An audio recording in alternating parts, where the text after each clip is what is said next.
Kawan-kawan, sekarang ini fenomena yang kita alami, udara semakin panas ya, panas sekali malam ini. Ini saya sampai di luar rumah, panasnya membuat kita tuh kayaknya ada apa sih, ada apa yang akan terjadi lagi. Ini sekarang ada fenomena baru lagi yang sedikit membuat cemas dan ketakutan. Ada gejala megatrust ya, gempa megatrust yang menghantui Indonesia. Kita tahu kemarin di Jepang ada gempa 7,1.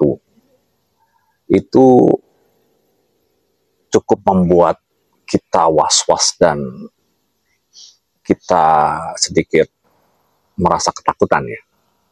Begini kawan-kawan, kalau sampai terjadi di Indonesia dengan suhu yang panas begini, tiba-tiba terjadi itu gempa megatrust, itu apa yang kita akan hadapi, antisipasi apa, dan langkah-langkah apa yang harus kita lakukan. Kita mengenal megatrust itu dengan arti mega itu besar dan trustnya itu trust untuk patahan ya, patahan jadi mengakibatkan gempa pulau itu bergerak ya.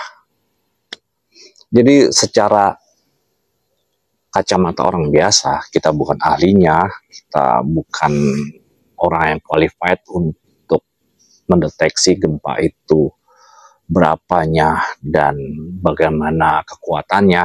Kita sebagai manusia, penduduk yang harus waspada saja.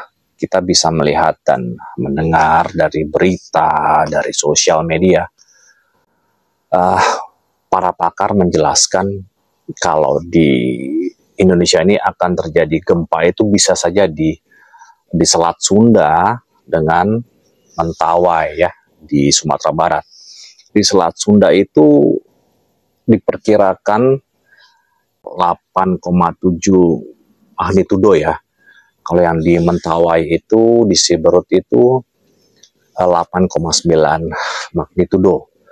Iya, memang itu lebih kecil dari gempa yang ada di Aceh, tsunami itu ya, pada tahun 2004 yang silam. Memang tidak sebesar yang di Aceh. Tapi kita bisa memikirkan, kita bisa waspada ya, karena kalau sampai terjadi bebarengan, gempanya itu bebarengan ya, di Siberut dan di Selat Sunda atau di daerah lain secara bersamaan, itu bisa lebih dahsyat dan bahkan bisa seperti di Aceh, tsunami di Aceh ya, bisa menjadi 9,1 atau mungkin lebih. Kita doakan saja biar tidak terjadi begitu besar gempa bersamaan. Mengingat memang gempa ini sudah lama tidak terjadi dan ini akan terjadi. Namanya juga tentang geografi ya, pasti ada pergeseran, pergesekan atau patahan-patahan itu pasti terjadi. Makanya kita harus waspada. Jadi sekarang apa sih antisipasinya?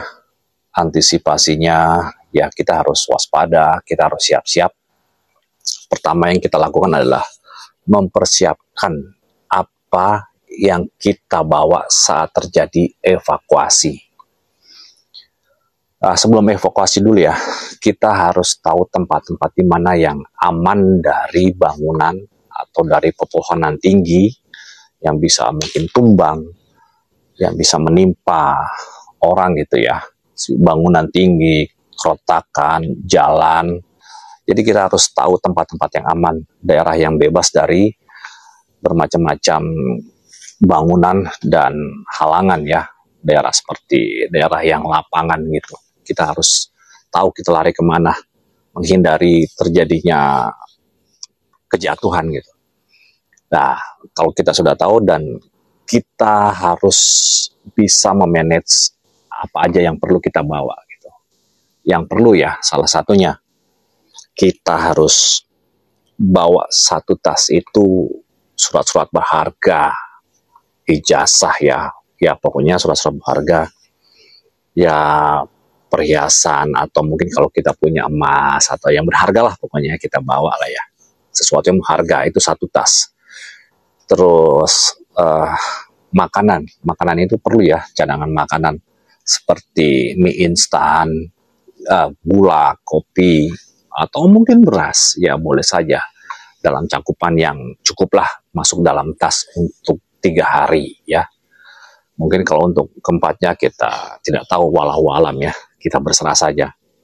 Dan satu lagi yang harus kita bawa adalah pakaian. Pakaian yang perlu saja ya, untuk persiapan selama 3 hari jika terjadi gempa megatrust. Kita tidak boleh menganggap ini sesuatu yang remeh, yang nggak mungkin, nanti sajalah, toh nggak akan terjadi. Kita harus waspada, antisipasi. Kita hidup di bumi ini, dunia sudah semakin tua, dan itu mungkin harus terjadi, dan memang akan terjadi. Kita menunggu waktunya. Kita harus bersiap-siap, karena para pakar mengatakan itu akan terjadi, tetapi tidak tahu kapan waktunya, karena kita bukan Tuhan. Itu akan terjadi, kita harus bersiap-siap.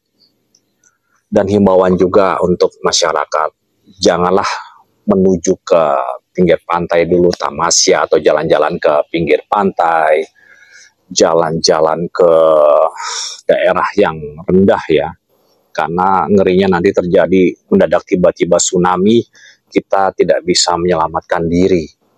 Sayangilah keluarga kita. Jika kita ingin bertemu dengan keluarga kita lagi, ya jauhilah itu daerah-daerah pantai ya. Juga himbauan kepada saudara-saudara yang daerah-daerah pantai, Jakarta Barat, Utara ya, daerah-daerah pinggir pantai di pulau manapun gitu, hindari pantai sebisa mungkin. Kita ada antisipasi untuk menghindari itu, jauhkan ya. Ya memang aman untuk daerah yang tinggi, tapi daerah tinggi kita takutnya ada longsor gitu ya karena gempa itu. Jadi ya berdoalah dan kita berantisipasi bagaimana caranya. Kita harus sering komunikasi dengan saudara, jauhkan dari daerah-daerah rendah ya. Kita berdoa, sering-seringlah komunikasi dengan saudara. Kalau tidak ada sesuatu yang penting, jangan keluar rumah, jalan-jalan kemanapun, karena nggak tahu datangnya kapan, tiba-tiba terjadi. Bagaimana kalau terjadi kita terpisah dengan keluarga kita? Kita tidak bisa tinggal diam. Ini hanya himbauan, pro dan kontra, tergantung silakan kalian. Kalau saya sudah mempersiapkan segala sesuatunya jika gempa itu terjadi. Selamat malam kawan-kawan, saudaraku semuanya. Salam waspada selalu. Semoga Indonesia baik-baik saja.